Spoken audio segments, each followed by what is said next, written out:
I'm Eddie Muller, welcoming you once again to my den of iniquity. Do you ever feel like you just need to bust out, adopt a new identity, and take revenge on all the people who've made your life a living hell? Well, you've come to the right place, because hey, that's just another routine day in Noir Alley. Although there's nothing routine about the way that story is told in today's movie, Dark Passage. Now, this 1947 release is the third of 4 movies co-starring real-life husband and wife Humphrey Bogart and Lauren Bacall, and it is, by far, the strangest. Now, it takes a special kind of producer, one with lots of guts and guile, to put a studio's hottest romantic duo in a picture together and not show the leading man's face for a big chunk of screen time. Now, that gutsy producer was Jerry Wald, who, after starting at Warner Brothers as a writer in the 1930s, worked himself up to become the most dynamic, creative, and prolific producer on the Burbank lot. He was riding high at this stage of his career, having produced pictures like Background to Danger, The Hard Way, and Objective Burma. But his biggest coup was reviving Joan Crawford's career with Mildred Pierce and Humoresque, both big hits.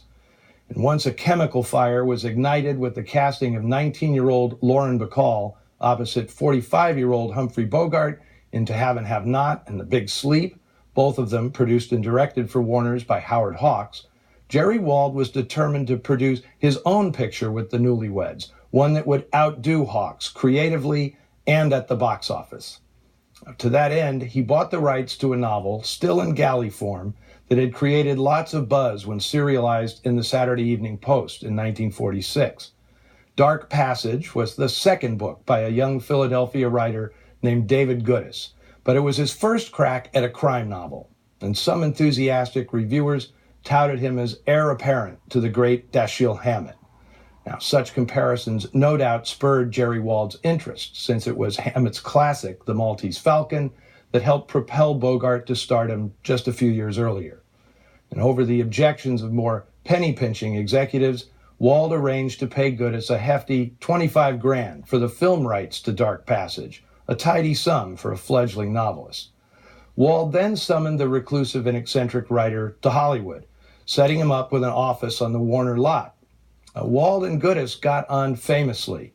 In a rare twist, the producer actually encouraged the writer's ambition to create headier, more socially minded stories, although Goodis's first assignment at the studio would be to craft an Americanized update of the Somerset Maugham classic, The Letter, relocated to Los Angeles and released in 1947 as The Unfaithful. Now, the adaptation of Dark Passage was turned over to Delmer Daves, a former actor turned writer whose resourcefulness and reliability had earned him rare status as a writer-director at the studio. He'd recently written and directed The Very Thought of You, Destination Tokyo, and Pride of the Marines, all under Wald's guidance. While Wald wanted Daves to surpass Howard Hawks, he also hedged his bets by assigning him the same DP who'd shot To Have and Have Not and The Big Sleep, Sid Hickox. It was Daves, however, who came up with the daring solution to the plot's biggest hurdle, escaped convict Vincent Perry having his face altered by a back-alley plastic surgeon. Now, Daves proposed that Hickox shoot the first part of the story from Perry's point of view, so we never see his face. Post-surgery removal of the bandages would finally reveal Bogart to the audience. I promise not to cut an ear off, honest. Now, studio boss Jack Warner flatly rejected that strategy, scoffing at the idea of paying Bogart top dollar to appear on camera for only 2/3 of the film. Same eyes,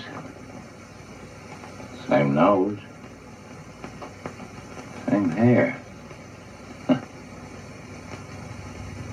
Everything else seems to be in a different place. Frustrated, Daves complained about his predicament to his pal Robert Montgomery, who turned around and convinced the brass at MGM to let him shoot the entirety of his latest, The Lady in the Lake, with just this subjective camera technique. Well, it's testimony to the juice Jerry Wald had at his studio that Warner eventually relented. Daves got the go-ahead to shoot the film on location in his hometown of San Francisco, using the camera eye technique for the film's first act. Now, for his part, Humphrey Bogart loved the idea of not being on the call sheet for a bunch of early scenes. The alternative was getting up at dawn for hours of makeup that would alter his face to make the plastic surgery switcheroo believable. A miserable idea, considering that he and Bacall had just been married, and the trip to San Francisco to shoot Dark Passage was essentially their all-expenses-paid honeymoon. The couple was ensconced atop Nob Hill at the famous Mark Hopkins Hotel and caused pandemonium whenever they appeared in public, whether it was to shoot scenes on the streets or party in the town's famous nightclubs. Well, we'll let you decide if Delmer Daves' crafty camera gimmick works. Co-starring the fabulous Agnes Moorehead in one of her Mooreheadier roles, here are Bogey and Bacall at the height of their popularity, starring in David Goodis's Dark Passage.